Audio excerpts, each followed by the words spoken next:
Welcome to the Inside Job Boards and Recruitment Marketplaces podcast. I'm Stephen Rothberg, the founder of College Recruiter job search site. At College Recruiter, we believe that every student and recent grad deserves a great career. And I'm Peter Zollman, founding principal of the AIM Group, the leading global business intelligence service for marketplaces and classified advertising companies. We consult with recruitment marketplaces companies and publish AIM Group recruitment intelligence and a free weekly digest.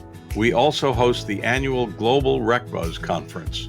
This is the podcast for you to learn more about how to create, manage, and work with general, niche, and aggregator job boards and recruitment marketplaces.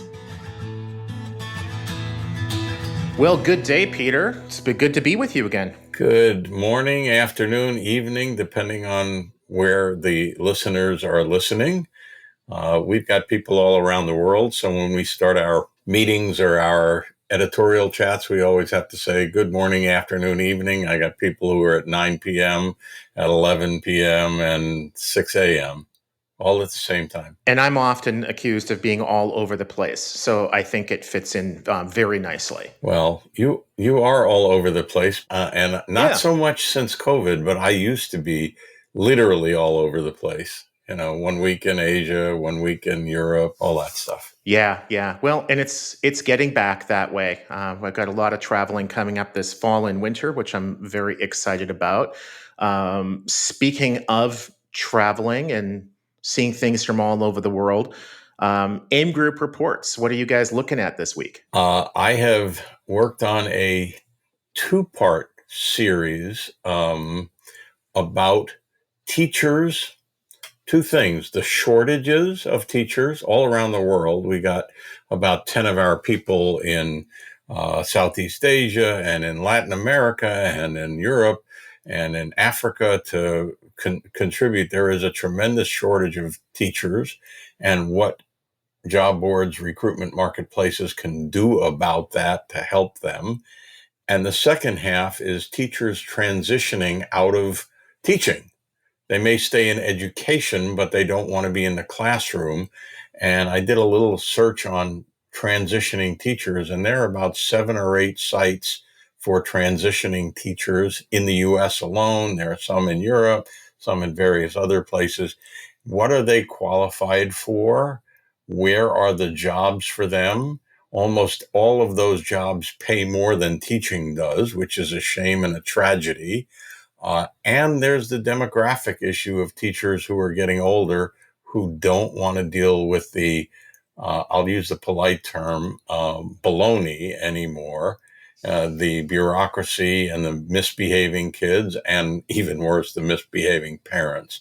So what are the resources for transitioning teachers, and what can recruitment sites and job boards do to help districts find teachers and schools find teachers, and what can they do to help teachers who are transitioning out of what has typically been a lifelong career, but isn't necessarily any longer?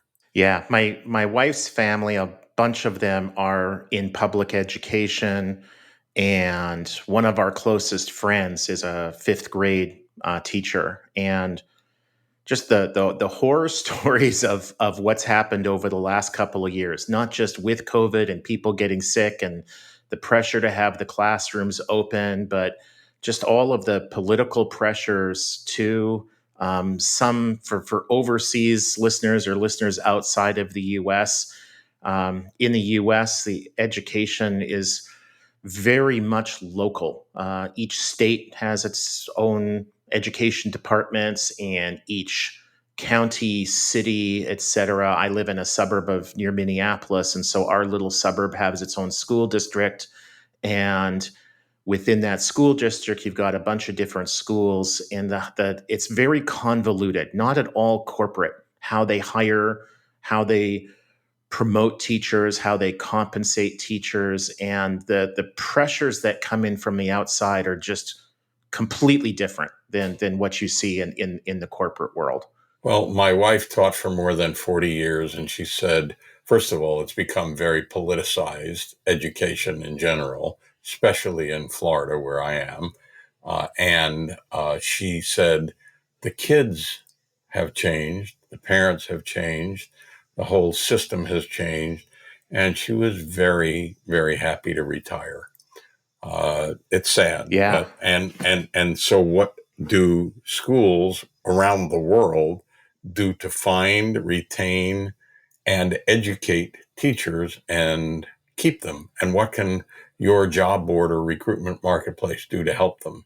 Yeah, I can only imagine how hard that must have been for her to both be in education and married to you all at the same time. That's more than any one person should have to bear. She Um, definitely believes that the bigger challenge was not teaching. There you go. Well, before we get further afield, I think we should learn a little bit from today's guest. I'm excited. We've got Alicia Ramsdell. She's the founder and CEO of Mindful Career Path. She started her private career coaching practice a couple years ago in 2020 and likes to say that she's inspired to make career fulfillment a career reality for everyone. And she's going to bring the voice of the job seeker to the Inside Job Boards and Recruitment Marketplaces podcast. Alicia, welcome. Stephen and Peter, thank you for having me today. Well, thank you for joining us. One of the things we wanted you to bring was what can and should job boards and recruitment marketplaces be doing to improve the experience for their job seekers, how they find jobs, how they find job boards or recruitment marketplaces, and then what goes right, and more importantly, what goes wrong when they find the right job board or the right job on that job board. Yeah, and that's a loaded question right there, and I probably maybe four questions in one. But today I'm going to bring my perspective as a career coach, as an adjunct professor in higher education. I'll also bring the perspective of my network that actually works within job board, the industry or within the companies.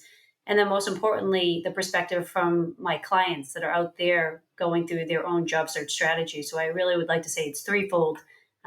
Most importantly, through the perspective of my clients. How do they find the job board? Typically, at least from a student or a younger worker, it's what's most popular, what's advertised, what's spoken about in the classroom or at networking events. So really, that's the job boards that hold the most market space, right? LinkedIn, Indeed, or even just a good old-fashioned Google search. So when they search for an opportunity, what comes up? What links are they hitting? And then those are the job boards they might use because that's what came up at the top of the Google search. Most professionals or students, especially in the business space, they're required at some point to create a LinkedIn profile and revert back to that. And this allows a sense of being comfortable with that particular job board.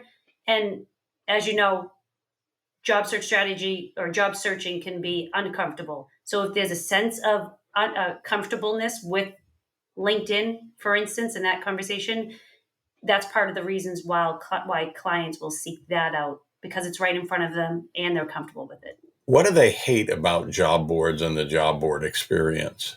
There's a couple of specifics. So as an example, one specific is the limitations on characters or other requirements when filling out a job application on the job board. As an example, salary.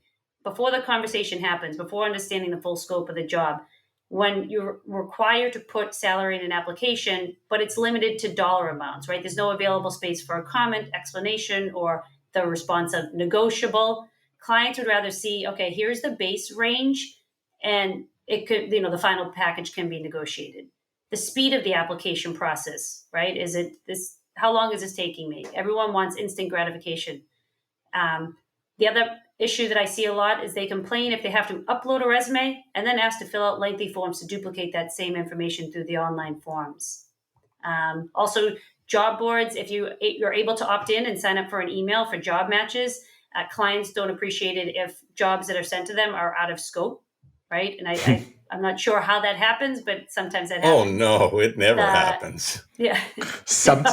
You mean sometimes it happens or sometimes it doesn't happen? I'm going to go 80-20, but I'm not going to say which one that is. 80 there you go.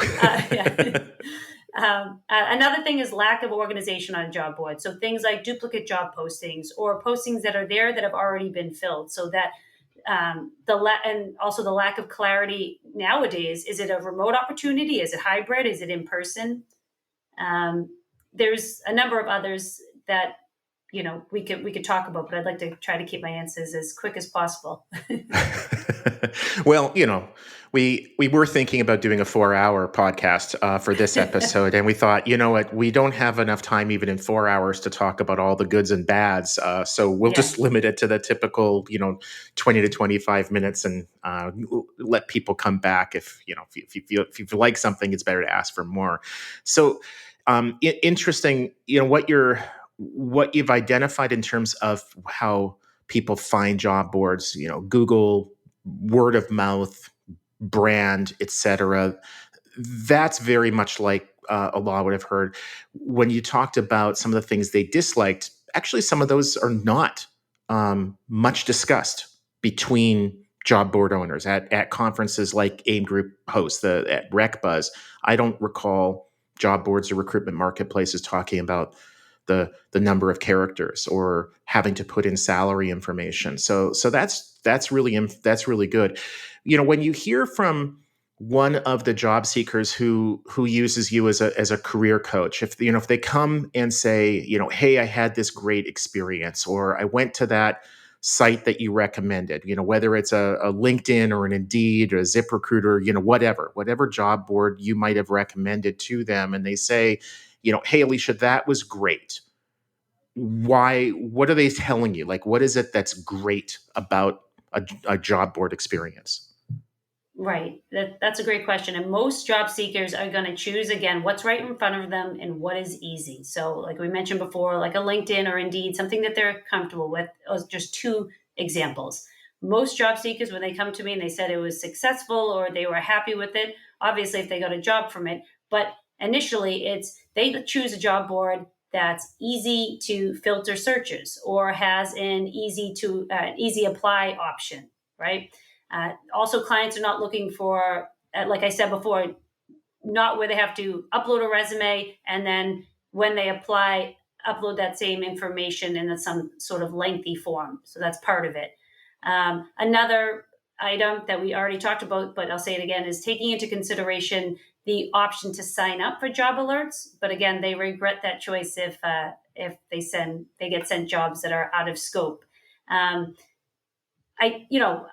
think those are the two big things. They want something that's going to be easy, so the easy apply option. They want something that makes sense. If I already uploaded my resume, why am I typing in more things?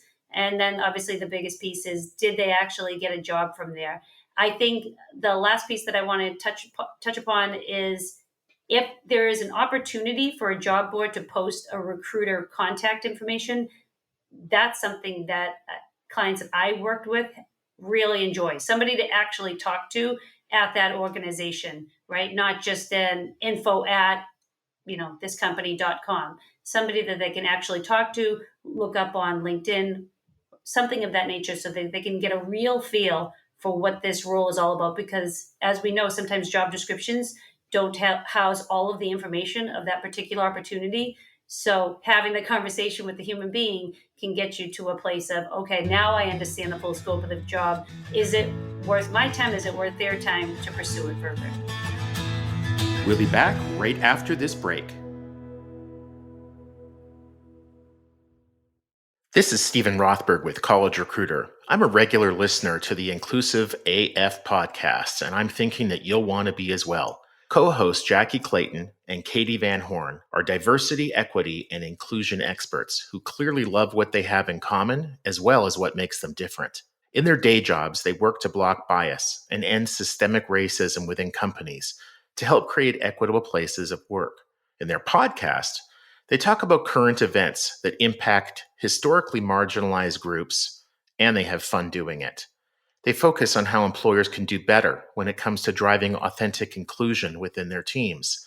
Their guests bring different perspectives and tell their stories about how DEI has impacted their lives and their work.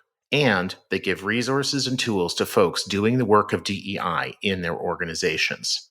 Find the Inclusive AF podcast on all major podcast players. And then subscribe today.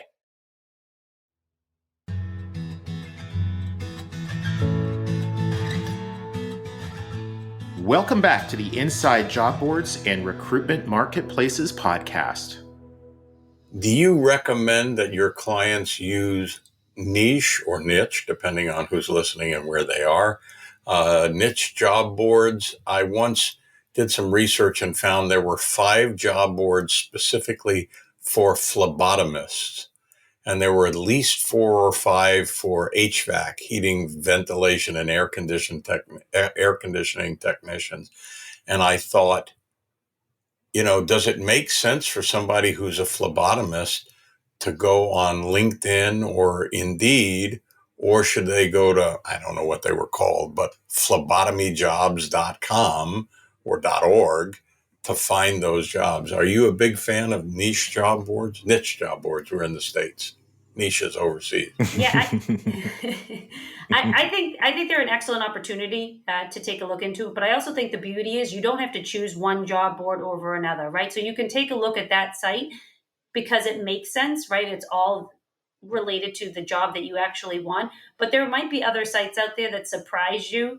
That sometimes I'll have students in the higher education industry that might be going into the medical field, right? And they don't see the link between using or their future and using something that's more business professional related, which they think of LinkedIn as being more business professional related, right? But you never know who you're going to meet through using these job boards. Again, I'm using LinkedIn as an example, but you never know who you're going to meet through these conversations. And going back to that medical student looking at LinkedIn, somebody might be on the board of a hospital that's local to where you live. They might be a good person to talk to, not specifically about a job, but about the organization. So again, the beauty is you don't have to choose from one board to a job board to another board. You can use several job boards throughout your job search. And it's really it's not a detriment to the candidate where they find the opportunity or where they apply. More importantly, through the application process, it's about, can you be in touch with an employee or a recruiter at your target organization and make that connection to have a conversation. Tell us about one of your clients and his or her success. That's an interesting story that you go, wow, that worked. And if you don't have any, don't admit it. No. Something that I use actually with the majority of my clients is I like to use the job boards to help build their core messaging, right? So if they're interested in becoming whatever specific role that they're interested in becoming, right? You can use, financial analyst as an example.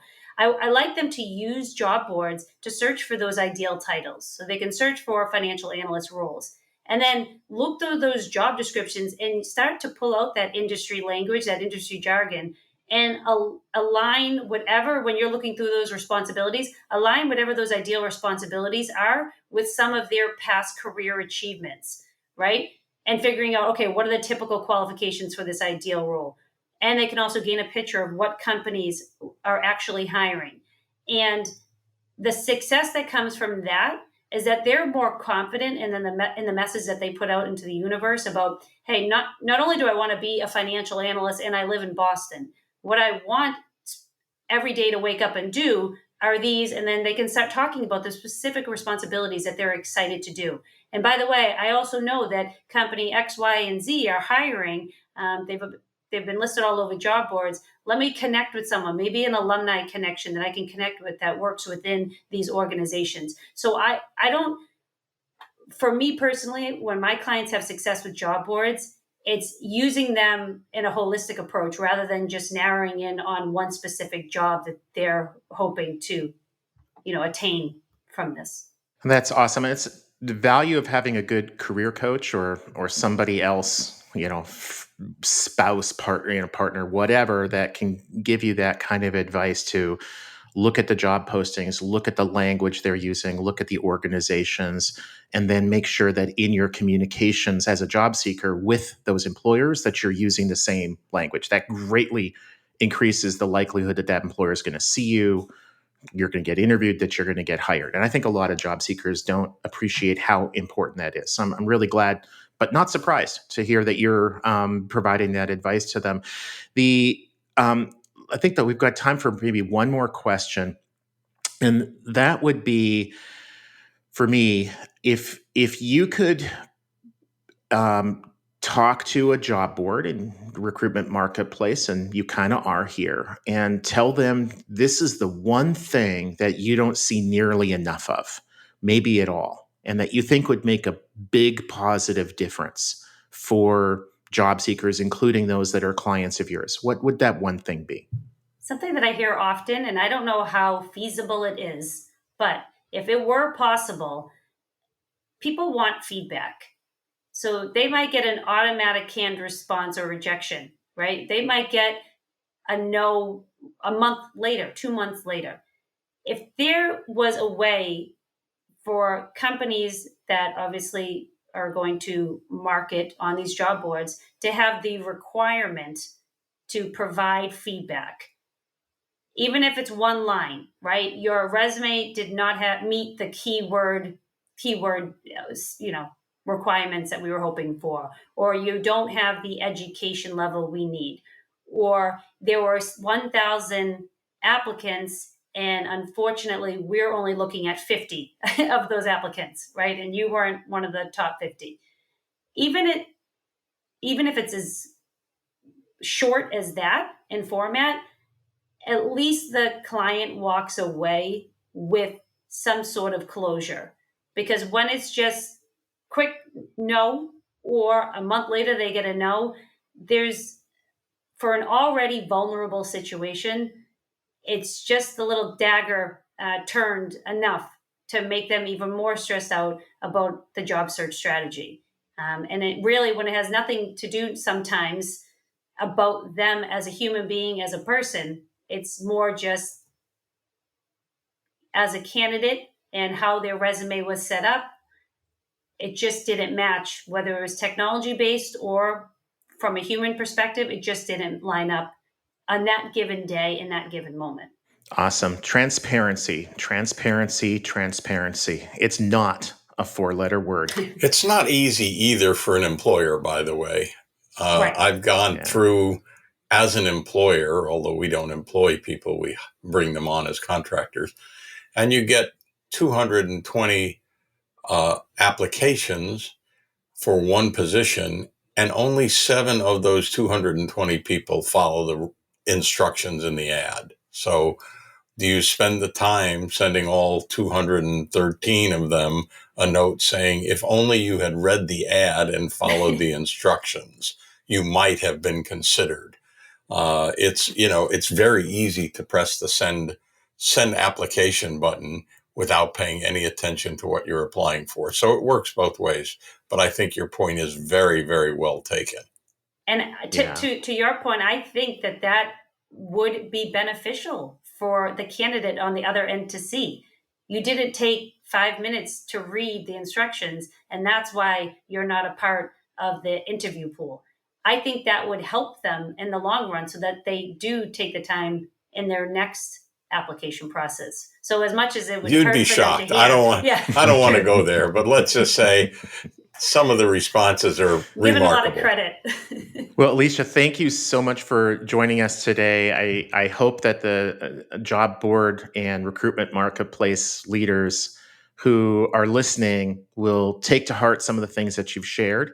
I think that those of us who operate sites like that, we tend to be more focused on the employer, the advertiser side of the marketplace, because those are the folks that we tend to have more contact with.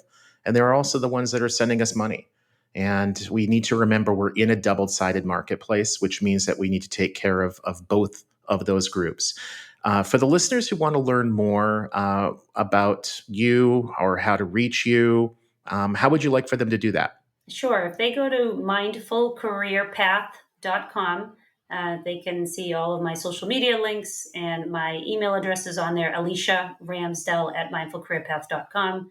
And I also have a page there that shows a number of resources, right? Career coaching resources, as well as job boards College Recruiter being on there, of course, but mindfulcareerpath.com/resources for anybody that's looking for additional opportunities to explore.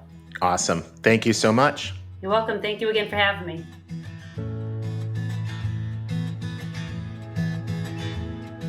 Inside Job Boards and Recruitment Marketplaces is a co-production of Evergreen Podcasts, College Recruiter, and the AIM Group.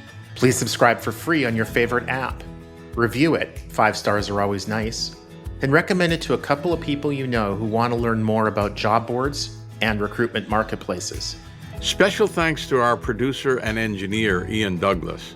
I'm your host, Peter Zollman of the AIM Group, the leading global consultancy in the field of marketplaces and classified advertising.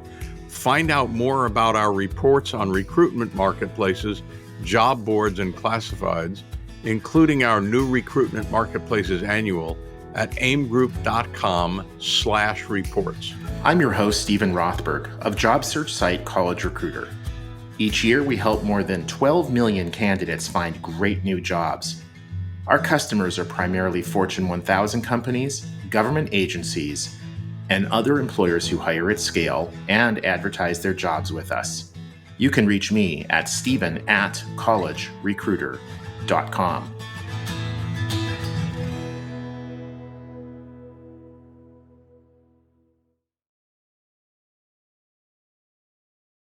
Do you love news about LinkedIn, Indeed, Google, and just about every other recruitment tech company out there? Hell yeah. I'm Chad. I'm Cheese. We're the Chad and Cheese Podcast. All the latest recruiting news and insights are on our show. Dripping in snark and attitude. Subscribe today wherever you listen to your podcasts. We out.